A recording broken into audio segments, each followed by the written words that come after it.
Let me tell you something.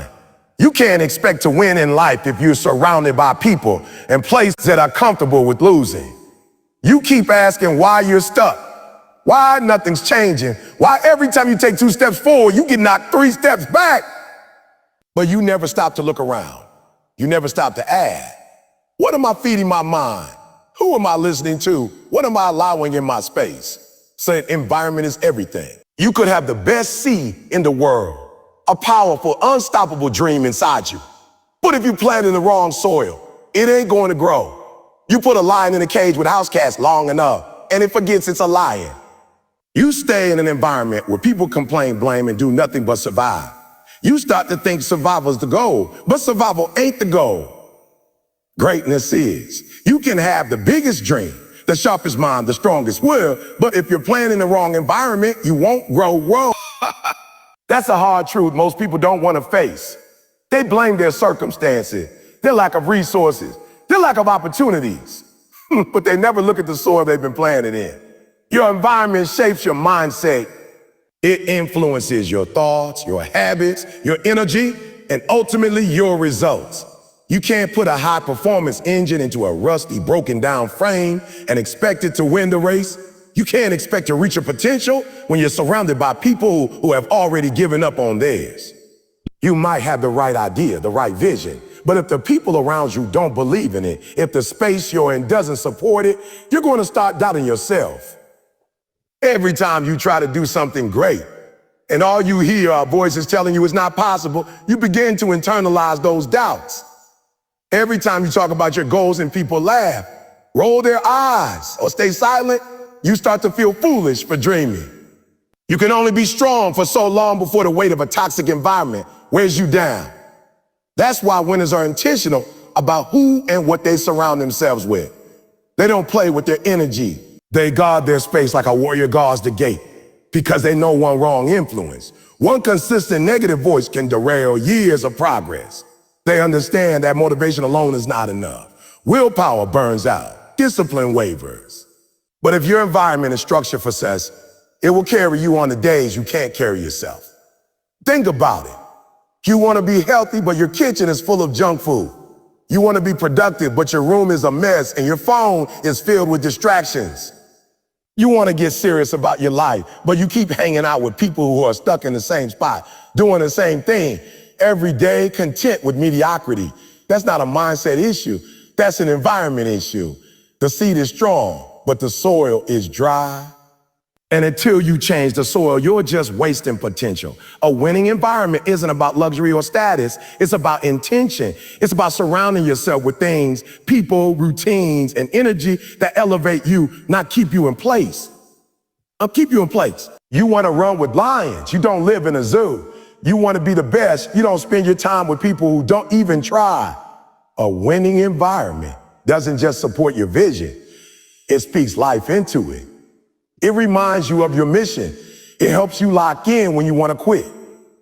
It's built on discipline, clarity, and standards. And the truth is, some of us have been trying to level up in an environment built for comfort. You've been trying to soar in a place designed to keep you grounded.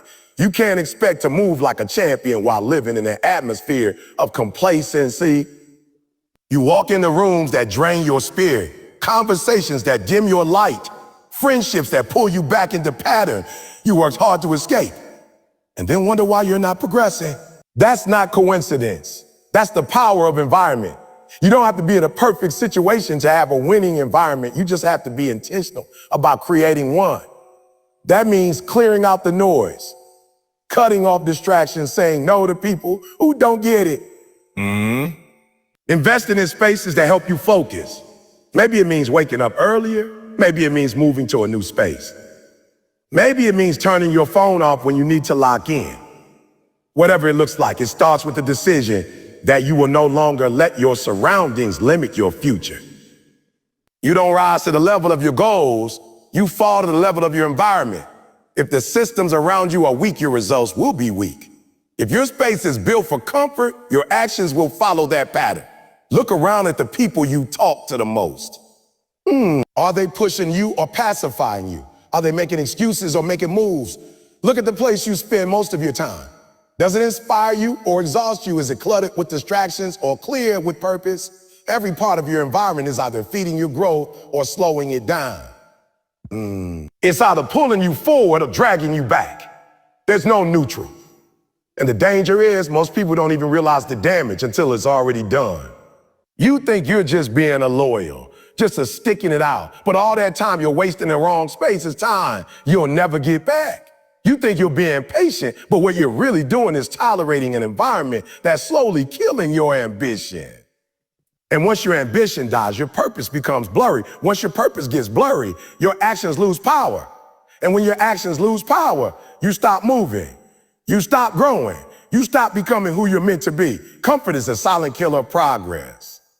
It doesn't scream. It doesn't shout. It whispers. It tells you you've done enough for today. It tells you you can always start tomorrow. It tells you when you don't need to go that hard. No one else is. And if you listen to that voice long enough, you start to believe it. You start to make excuses. You start to settle.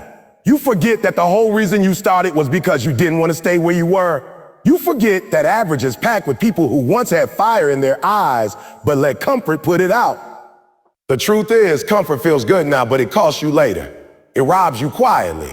You don't even notice how much time, how much drive, how much edge you've lost until it's too late. And by then, you're buried in routines that keep you warm but keep you small. The moment you start choosing comfort over growth is the moment you start losing the battle. Growth is uncomfortable. Progress is uncomfortable. Winning is uncomfortable. Winning is uncomfortable. You think people who succeed wake up feeling amazing every day? You think they're always motivated, always confident, always ready? No, but they show up anyway. They lean into the discomfort. They've trained themselves to do what needs to be done, regardless of how they feel. Because they understand that what separates average from great has nothing to do with talent. It has everything to do with how much discomfort you're willing to endure. People who chase greatness don't run from pain. They run through it. They use it. They convert it into fuel. Comfort makes you soft. It makes you lazy. It makes you forget what it's like to be hungry. And once you lose that hunger, you lose your edge. You stop fighting like your life depends on it. You start coasting. You start doing just enough to get by. Just enough to get by. Just enough to maintain. But maintenance mode is not growth mode. Maintenance mode is where dreams go to die slowly. You weren't built for that. You weren't built to live in a safe padded box where nothing changes and nothing gets better. You were built to evolve. But evolution requires pain. It requires pressure. It requires you to stretch, to struggle, to suffer sometimes. That's the price of transformation. That's the cost of elevation. Comfort will trick you. It'll tell you that stability is success. It'll convince you that being good enough is the goal. But comfort doesn't care about your purpose. Comfort doesn't care about your calling. Comfort cares about keeping things easy. And the problem is, easy now means hard later. When you skip the hard work today, you pay for it tomorrow. When you avoid the grind now, you suffer the regret later. That's why you gotta build a habit of chasing what's hard. You gotta look at the things that scare you, that challenge you, that push you, and run toward them, not away from them. Because the growth you want, the strength you need, the next level you're dreaming about, it's not on the path of least resistance. It's hidden inside the struggle you keep avoiding.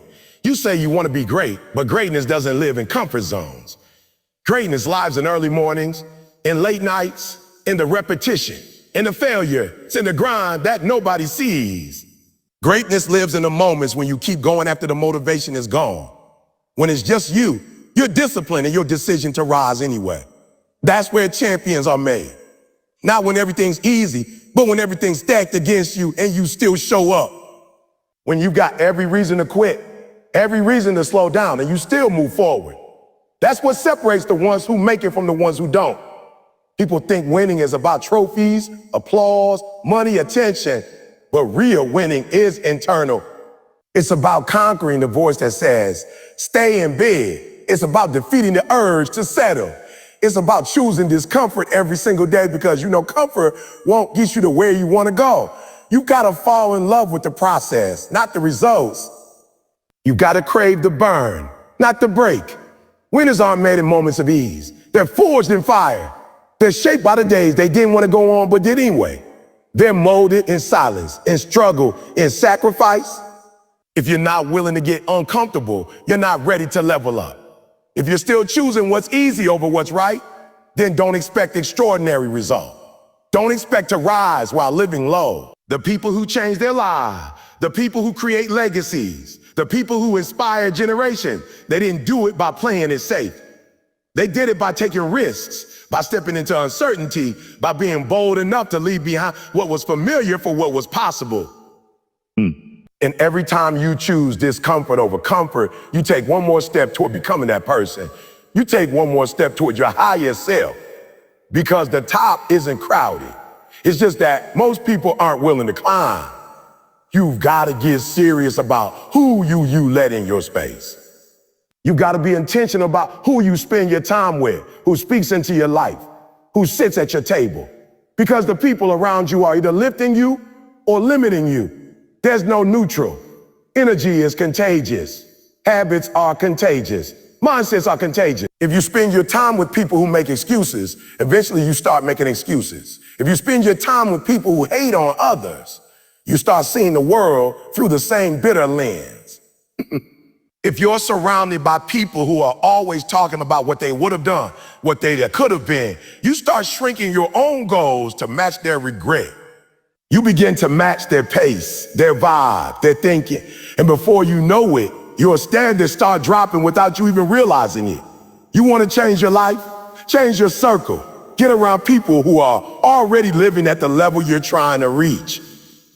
Get around people who don't just talk about winning, but are out there grinding, executing, and producing results. When you sit at a table with people who are hungry, people who don't settle, people who are relentless and chasing greatness, it changes the way you think. It forces you to level up. It pulls something out of you that comfort and complacency never could. You start realizing how much time you've been wasting. You start seeing how small your goals really were. You start operating with a new kind of urgency because now you're surrounded by people who demand more from you. Too many of us are loyal to the wrong environments. We stay connected to people who knew us back when we were broken, back when we were lost, back when we were playing small, and we let those old relationships keep us from evolving. You don't owe anyone your growth. You don't owe anyone your progress. You don't owe loyalty to people who don't respect your vision. If they can't handle your elevation, let them watch it from the sidelines. Because real friends won't let you settle. Real mentors won't let you slack. Real leaders won't let you make excuses. They'll tell you the truth. They'll hold you accountable. They'll challenge you to keep pushing even when it's hard, especially when it's hard. If the people in your life, are they challenging your limits? Or are they enabling your laziness? Are they sharpening your mind or dulling your focus? Are they pushing you to go higher or pulling you back into the same cycles? The quality of your circle determines the quality of your life. Can't fly with people who are afraid of heights. You can't grow with people who are allergic to change. You can't reach new levels while dragging dead weight. Some of you are working twice as hard just to carry people who don't even want to walk. You're exhausting yourself trying to motivate people who don't want to move. And in the process, your progress is slowing down. Your energy is draining and your vision is getting cloudy. You've got to learn to protect your peace, protect your focus, protect your grind. Not everybody deserves access to you. Not everybody deserves to hear your dreams. Not everybody deserves to walk with you on this journey. Sometimes elevation requires separation. Sometimes the next level costs you people you thought would be with you forever, but that's part of the process. You're not being arrogant. You're being disciplined. You're not being disloyal. You're being focused. There's a difference between cutting people off and outgrowing people. And growth will always create distance from those who choose to stay the same. Surround yourself with people who speak life. People who see the greatness in you and refuse to let you forget it. People who inspire you to go harder, think bigger, move faster. When you're tired, they remind you why you started. When you doubt yourself, they remind you who you are. When you're about to quit, they remind you what's at stake. That kind of circle is rare, but when you find it, honor it, nurture it, and protect it. Because that's the kind of environment where champions are born. That's where dreams catch fire. It's where momentum is built, You've got to be willing to walk alone for a season if it means finding the right tribe. You've got to be willing to distance yourself from what's familiar if it means getting closer to what's possible. Your circle is either your comfort zone or your growth zone. It's either your ceiling or your launch pad. You've got to choose. You've got to decide whether you want approval or progress, whether you want to fit in or rise up, whether you want to be liked or be legendary. Because the truth is, you can't be both. And the sooner you start surrounding yourself with excellence, the sooner you start becoming it. Energy is one of the most powerful currencies you have. And most people give it away like it's free. You wake up with a certain level of mental focus, emotional strength, and physical drive. But by the time you get halfway through the day, it's already drained. Not because you've been grinding, but because you've been giving your energy to the wrong people, the wrong conversations, and the wrong environments. You don't realize how much your atmosphere matters until you start feeling heavy and can't explain why. Until you wake up tired after 8 hours of sleep. Until you start second guessing yourself, even though you know you're capable. That's not burnout from working too hard. That's energetic pollution. That's the cost of being around people who constantly complain, who always find the problem, who make negativity a lifestyle. If you don't learn to protect your energy, you'll spend your life surviving instead of thriving. Everything you allow into your space is either fueling your fire or smothering it. The music you listen to, the shows you binge, the people you hang out with, the comments you entertain, all of it adds up. Your environment speaks to your subconscious even when you're not paying attention. You might think it's just a background noise, but your mind is always listening, always absorbing, always adapting. If your environment is constantly feeding you doubt, drama, gossip, fear, or confusion, then don't be surprised when you start feeling stuck, distracted, or anxious. You cannot live a focused life in a chaotic atmosphere. You cannot grow in an environment that drains you. And you definitely can't build something extraordinary while surrounded by energy that's designed to keep you ordinary. You've got to start treating your energy like your life depends on it, because it does. You've got to be ruthless about what you allow into your mental space. Not everything deserves your attention. Not every conversation deserves your voice. Not every text deserves a reply. Not every person deserves access to your peace. You can't control everything around you, but you can control what you allow to stay. You can decide to say no to the things that no longer serve you. You can walk away from the rooms that no longer inspire you. You can unplug from the narratives that no longer align with your vision. That's not weakness, that's wisdom. That's not isolation, that's preservation. People don't just talk to you. They transfer their energy. And if you're not paying attention, you'll start carrying weights that aren't even yours. You'll start feeling discouraged and won't even know why. You'll start losing your fire and can't trace when it started. But if you look around, you'll notice patterns. You'll notice that every time you talk to certain people, your energy dips. Every time you open certain social media pages, your motivation drops. Every time you walk into certain places, your spirit feels heavy. That's not a coincidence. That's a sign. Your body knows what your mind hasn't acknowledged yet. Pay attention to how your energy responds to people, places, and patterns. That's your truth. That's your compass. Follow that. Protecting your energy doesn't mean you isolate yourself. It means you become more intentional with your interactions. It means you pour into people who pour back. It means you place boundaries where you once had open doors. You start choosing peace over drama, clarity over confusion, purpose over popularity. You stop giving unlimited access to people who only drain you. You start conserving your power so you can pour it into what truly matters, your goals, your calling, your personal evolution. Because when your energy is right, everything moves better. Your focus sharpens, your creativity increases, your decisions improve, your habits align, your vision expands. But when your energy is low, your whole life feels off. Your progress slows, your discipline fades, your joy disappears, your standards drop.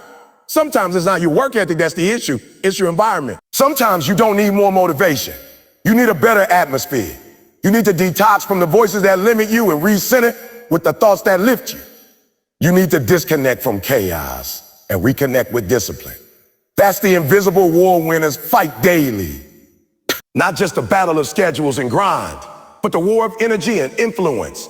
The war between distractions and direction. You've got to build an inner circle of voices that elevate, content that empowers, spaces that refuel, and boundaries that protect. Because your energy is not just about how you feel, it's about how you function, and how you function determines how you succeed. It's easy to underestimate the power of influence until you wake up one day and realize you become a reflection of the very environment you said you never allowed. That's why it's critical to monitor what enters your mind, who occupies your time, and what consumes your emotion. Whether it's a conversation that shifts your mood, a habit that eats up your momentum, or a presence that steals your clarity, it all matters. You've got to start thinking of your energy like a limited resource. And every time you give it away to the wrong thing, you're robbing your future of what it needs most. Focus, intention, and strength. There's no winning without sacrifice. You don't get to chase a big dream and hold on to a small life at the same time. You can't reach your next level by doing what you did at your last. Every elevation demands a separation. You want to be exceptional? Then something has to go. Maybe it's comfort. Maybe it's comfort. Maybe it's your old routine. Maybe it's your circle. Maybe it's your need to be liked, to be accepted, to be understood by everyone. You can't carry everything and expect to rise. You've got to let go of some weight. You got to give something up. Then, because success is not about what you add. It's about what you're willing to subtract. What are you willing to walk away from? To walk into the life you say you want. Too many people say they want to win, but they're not willing to pay the price. They say they want to be great, but they still want to live like everyone else. They say they want to lead, but they're afraid to leave what's familiar.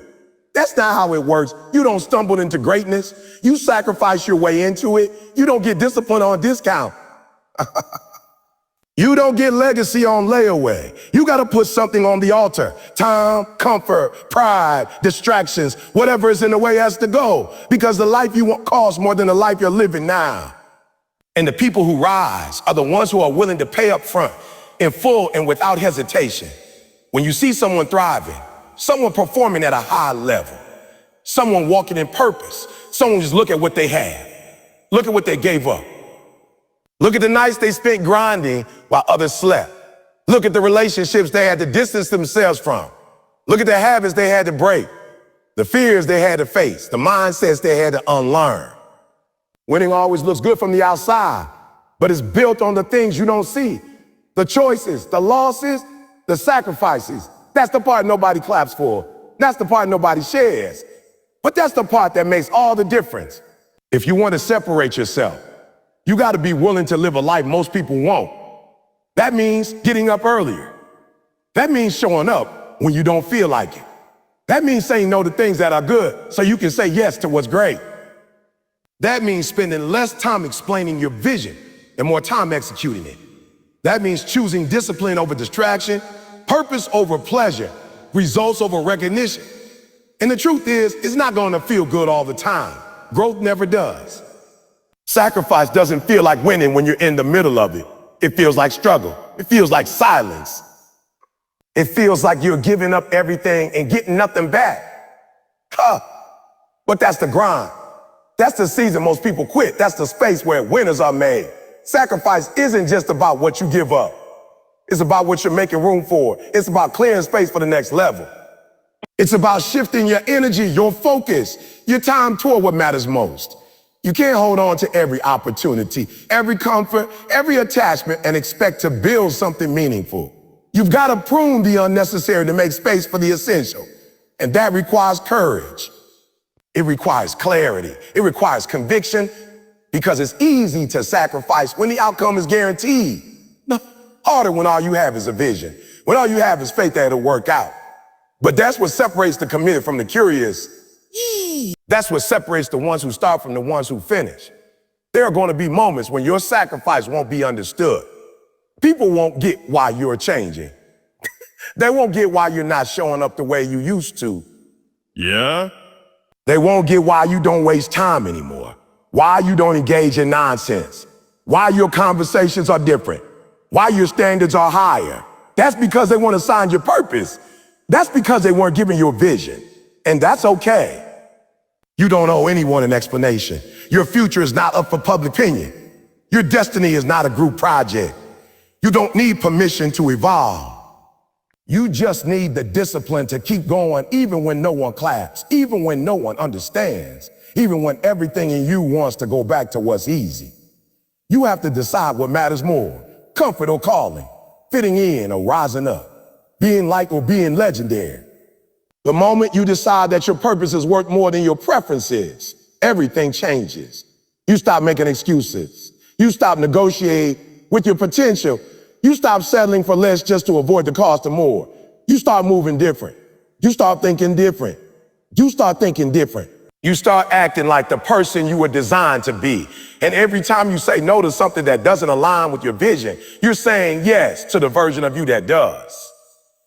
Every time you choose sacrifice over satisfaction, you're stepping closer to life that's waiting for you. You can't build a winning life with a losing mindset. Everything starts in your mind, your belief system, your attitude, your self-talk, your perspective. Before you ever execute, before you ever take a single action, it begins with how you think. If your thoughts are small, your life will stay small. If your thoughts are limited, your results will be limited. If you walk around believing you can't, then you won't. That's why mindset is not optional. It's foundational. You got to train your mind the same way athletes train their bodies. You got to build mental muscle. You got to develop mental toughness. You got to stop letting fear write your story. Stop letting doubt have the microphone. Stop letting your past dictate your future. You have to decide right now that your thoughts are either going to serve your destiny or sabotage it. Too many people are trying to change their life without changing the way they think. They want success, but still think like they're stuck. They want to win, but still replay their losses. They want greatness, but speak average over themselves every single day.